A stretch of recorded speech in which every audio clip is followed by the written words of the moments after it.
Joining us now, Avi Melamed, former Israeli intelligence officer. Sir, thank you for your time. Do you agree this is a turning point?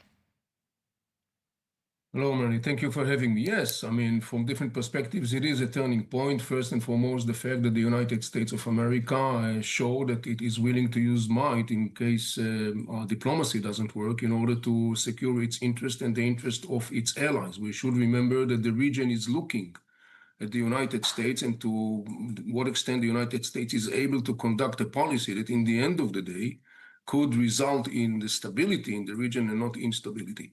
What about Israel's continued objectives? Are those the same, and what does that look like going forward? Well, apparently Israel had a quite wide, what we call bank of targets. I think that many of those targets has been already targeted, sort of speaking. But one of the things that happens in between, during on the fly, as we say, is that you got a situation where you create more and more targets on the move. Hence, I think that's what the Israeli general means by saying that there are many more targets left. And also, we should remember that up until now, Israel has refrained to a large extent, targeting some strategic infrastructure that are necessarily not necessarily are militarily wise. All of the targets, to a large extent, to the best of my knowledge, are militarily affiliated one, but definitely there is a strong signal here to the Iranian regime. By the way, talking about a cyber attack, that if the Iranian regime will choose to take that path, the Iranian regime is very vulnerable as well, and this is something that they should take into consideration.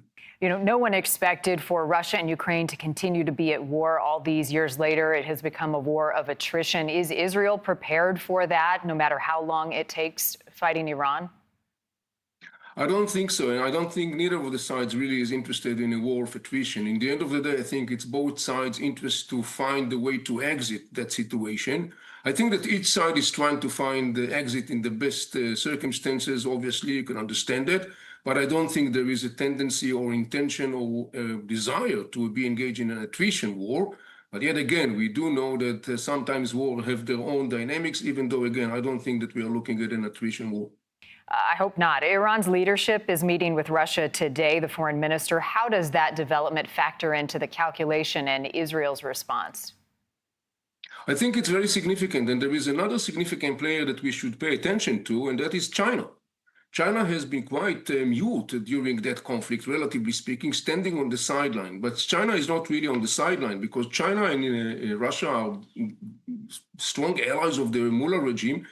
And I think that both China and Russia would like to see an end to this conflict ASAP. We should remember that China is the biggest consumer of oil, and it's the biggest client of the Iranian regime of oil. And I don't think that the Chinese will be particularly enthusiastic about the duration of a war, let alone a situation of attrition.